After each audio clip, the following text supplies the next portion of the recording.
Hello guys, back here in the studio drawing the skull. Alright, so let's go back on this. So I say we're doing pretty good. We start to plot out some of these anchor points here. Oh, it's like a scaffolding, sort of these scaffolding points to hang on to. So that looks pretty good.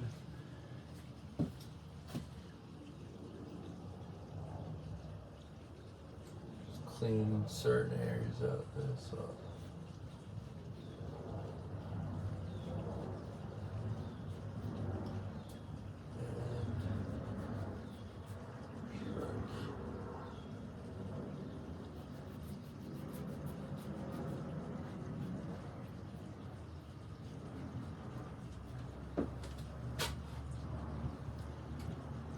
And so I guess we could talk about kind of what I was leading off on the last video.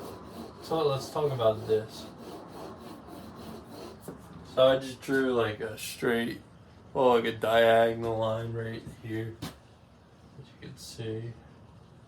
So what that is signifying is sort of this,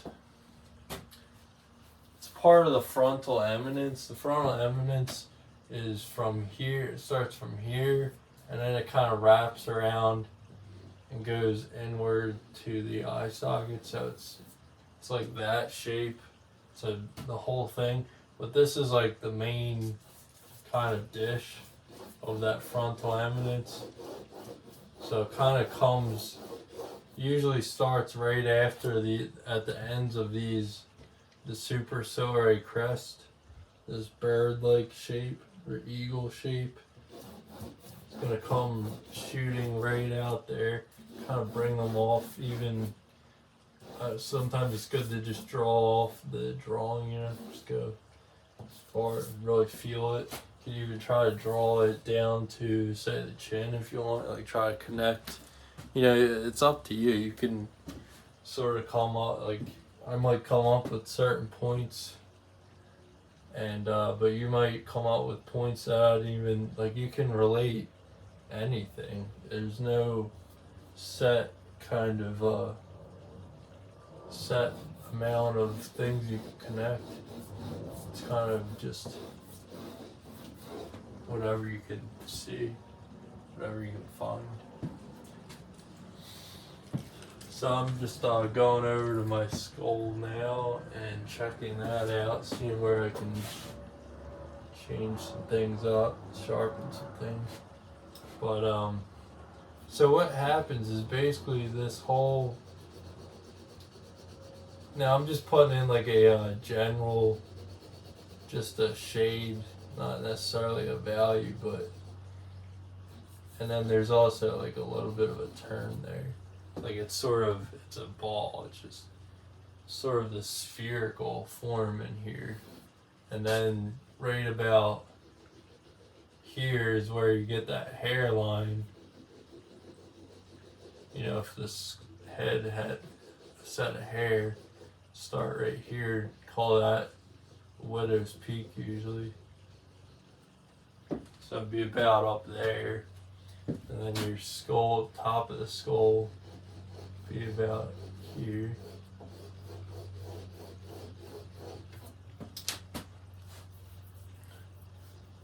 You know, and the hairline can definitely can vary. Could be down here, could be all the way up here. It depends how, you know, the age of the person, gender, race, a lot of different circumstances that cause that. But basically what happens is it's going like this. So there's this part, and then it kind of crawls up, and there's like this rounded part of it, and then you can almost break it again into so it's, and then it hits like that, and then does the same thing on this side, so it starts to step down a little bit. And then you're left with this sort of spacing of this kind of spherical form in the middle here, and you're gonna get like this.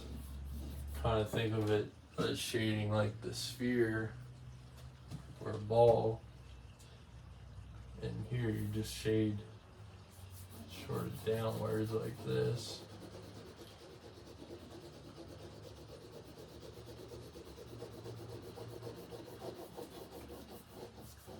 So you get something like that.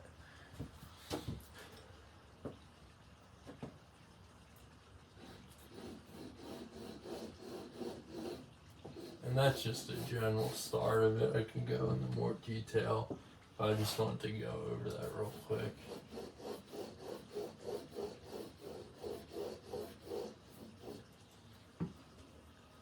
I'm going to get out my measuring device here, which is just a stick. You can use different things, but this is fine for right now. So I feel like that's pretty good. This looks pretty much where it should be.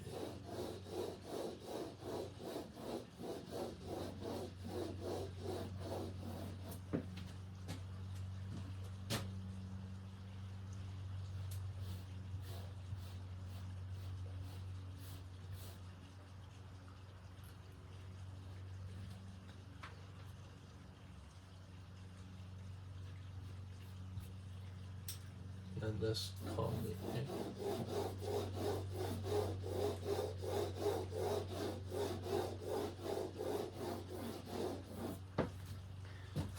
We can stand back and kind of look at it.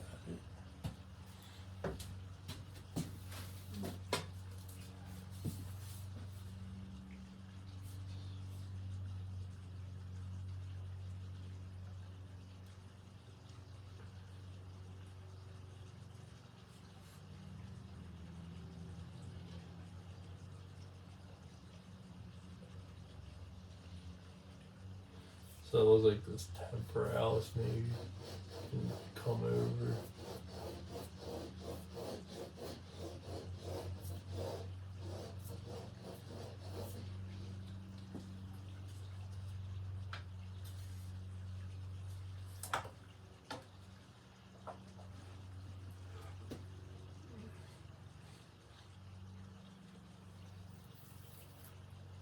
So I'm just gonna erase. Shift it over just by erasing that. Get it.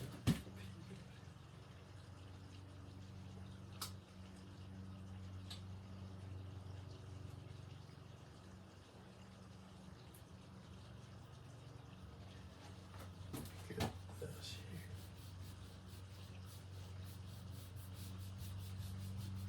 So I'm just pushing this temporal line over here.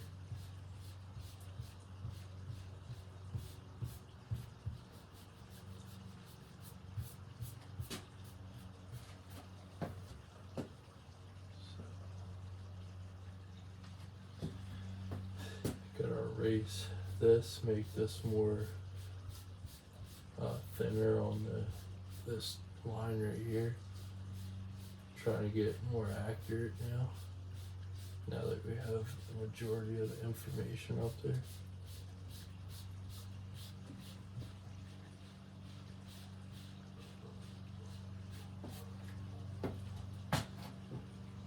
Kind of try to flick our eyes back and forth, seeing where we can, maybe this could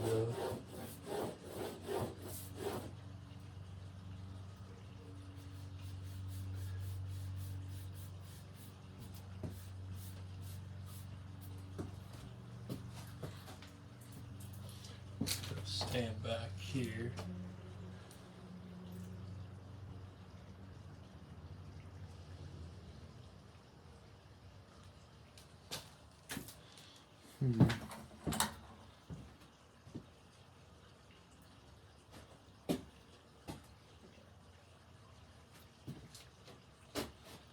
So I kind of like how this has got a nice rhythm. This one kind of is too straight edged for me.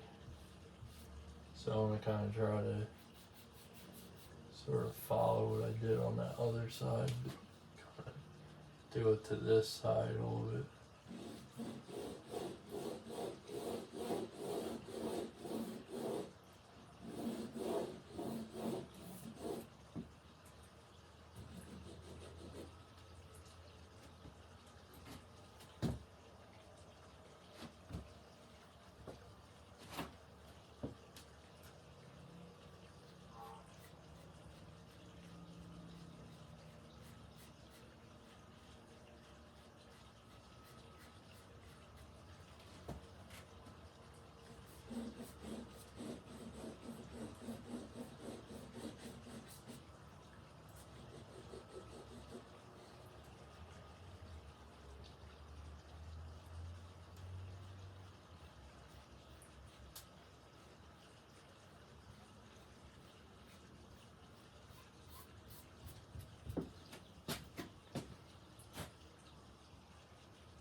So usually the jaw is going to tend to stick.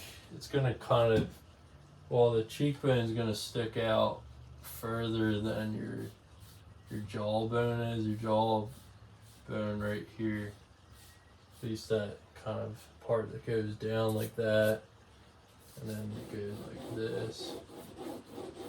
That part's going to kind of sit inside, while the zygomatic's going to kind of bulge out slightly.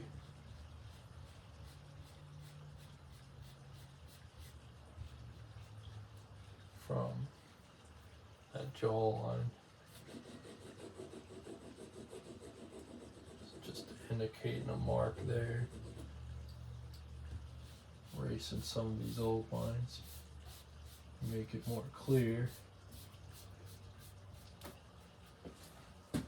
And then standing back, and then also doing it to the, you want to do it the same thing we did to that side to this side, so we keep our symmetry going.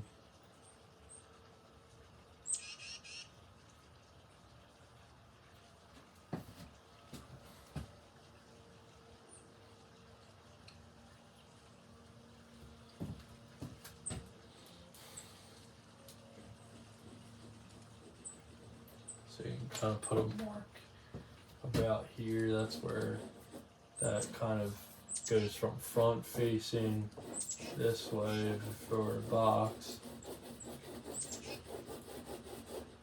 to going to the side of the box. See how I follow as if this were a three-dimensional surface? Not just drawing flat lines. I'm trying to go with the cheekbone.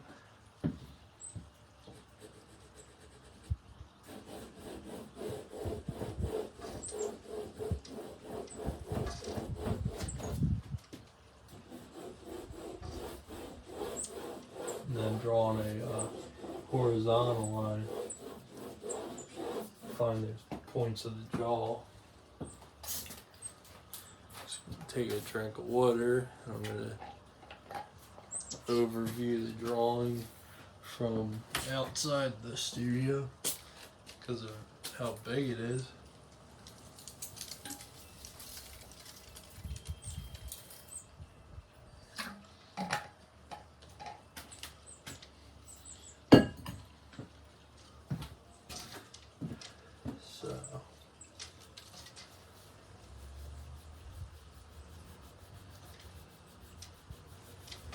And you gotta realize when you're doing something this big, it tends to take a lot more energy out of you because it's just a more, bigger, it's more physical because you have to kind of draw longer lines and But it's good because it teaches you to really use your that whole arm instead of just a wrist, which is, you can do that for certain things, certain areas of the drum, but you don't want to do the whole drum. You really want to, most of it, the time you want to do this,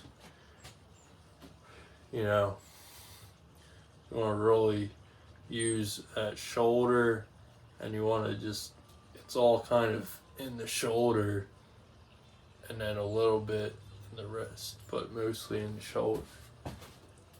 So it's very like sweeping lines. That's why it might be good if you do a big drawing is to have one of them, like a stick or a rod, where you can kind of tie the pencil or come up with some way where you can actually have it be on like an end of a stick, and then you can really, and it gets really fun with the like calligraphy. It's very, there's a sort of energy to it. It's kind of like when you were a kid and you were playing with one of them firecracker, or not, it's not like a firecracker, but it's, you light them and I think they're like sparklers or something.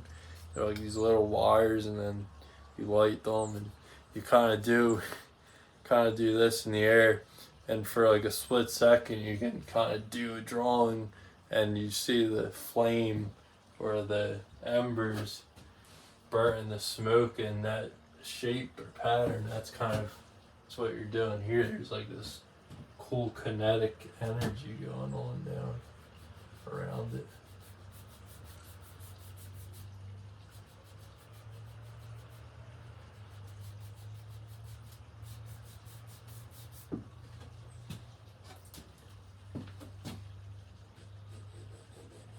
Just gonna put 2 more points here, I think.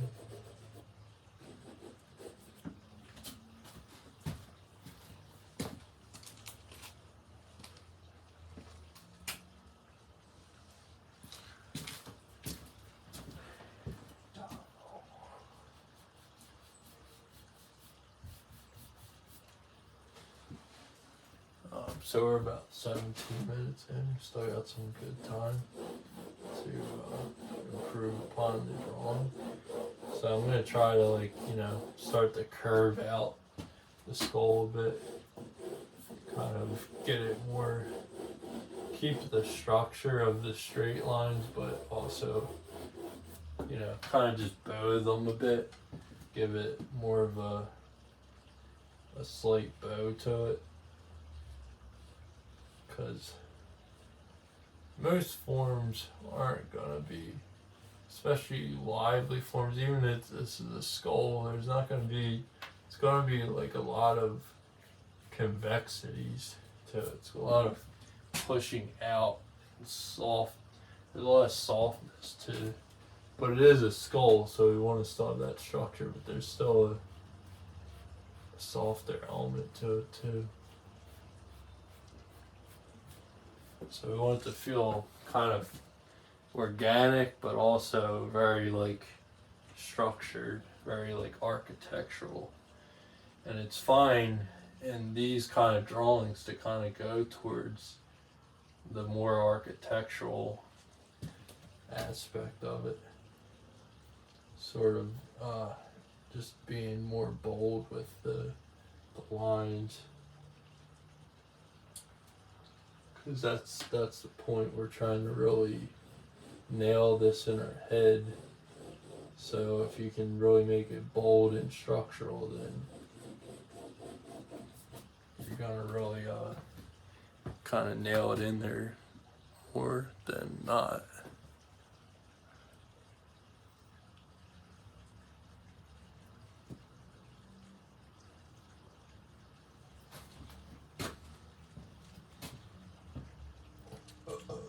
Excuse me.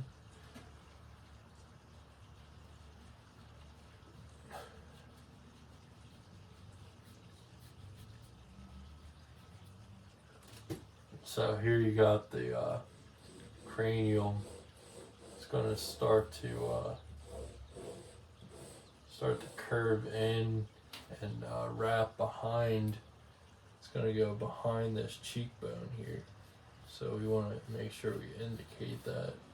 That's pretty important there. Then the cheekbone is going to come. It's going to sort of wrap around. Like that. Same thing's going to happen to the other side as well.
Really working on some of these structures like this superciliary crest here.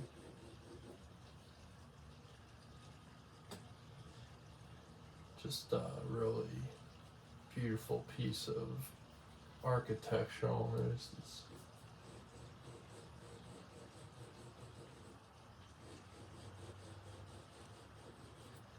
So you can see that it kind of does this horizontal in the middle, and then you have these two diagonals that kick up, and then they sort of slant down. And there's a slight space in between slightly, sometimes not, but it's gonna do this. And that's kind of when you get, you know, in a portrait, you get those kind of deep shadows where the insides of the eyes meet there. It's going to be kind of a dark, sort of a dark shadow in here.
So I was thinking about another video idea is I could go through some of my sketchbook drawings and talk about them a little bit, talk about, you know, what I was thinking when I was doing them, and I think that would be a cool video, possibly maybe tomorrow, either tomorrow or Monday.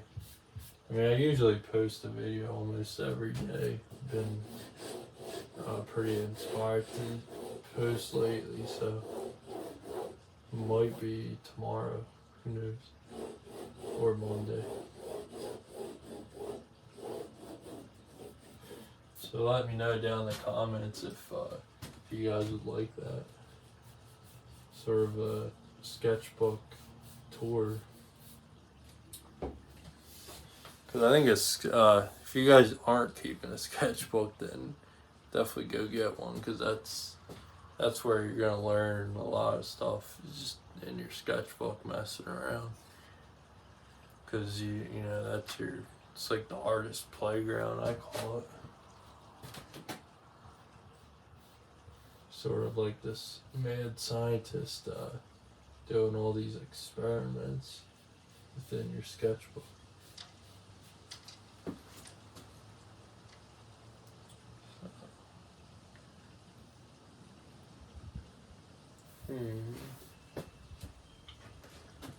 Trying to think of anything else I could say.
Yeah, it looks like we're almost at 30 minutes.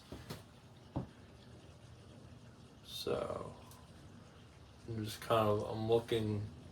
Good thing with filming is I can kind of look at my camera, and it kind of stands back for me, and I can just kind of look from here, see what's going on.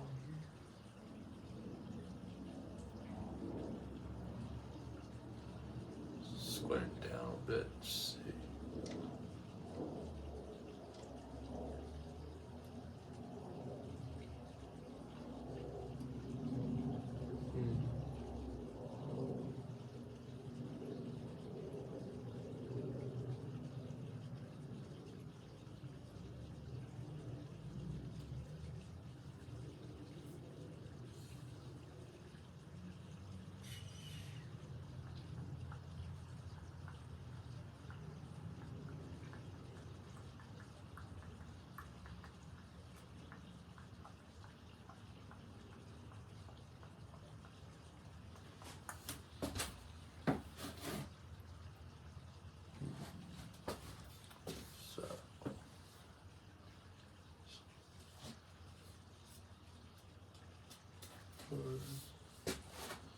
Yeah, so that might be already.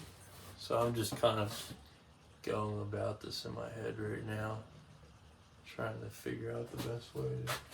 So I just kind of noticed that like this side wasn't syncing up with that side, and so I'm kind of trying to figure out a way where it works.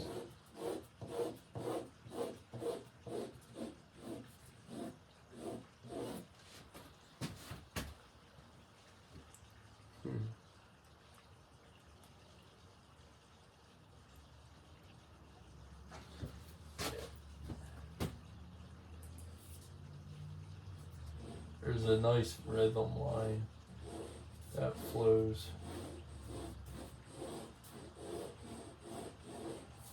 kind of, from the temporals through the supraciliary crest.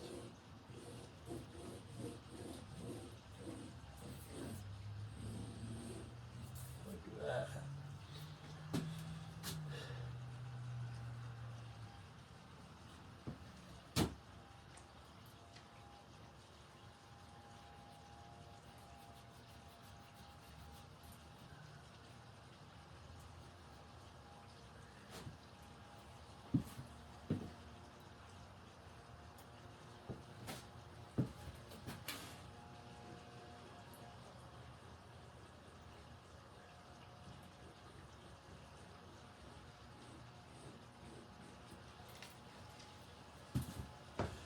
I'm gonna try something out. I'm gonna use this little thing I use for blending. It's just like a microfiber brush for like cleaning cameras. I've shown it before, but I'm gonna try to use it as a not more so the blender, but as a just as a mark making tool to kind of make a line more soft. Just experimenting. So I don't know, that didn't really do much. Kind of thought maybe it would do something different, but it kind of made it fuzzy.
Okay, I'm stand back.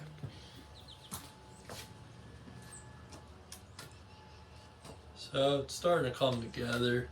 Certain areas obviously we could be worked on, but for today I think it's a good effort.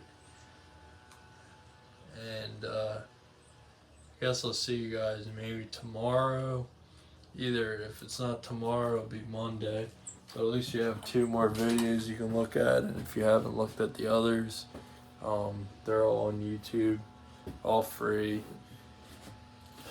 And yeah, if you're not subscribed, subscribe. Of course, it's all free, so I can't lose. Just go check it out. If you don't like it, you don't like it. If you like it, then hey. All right, so I'll see you in the next video.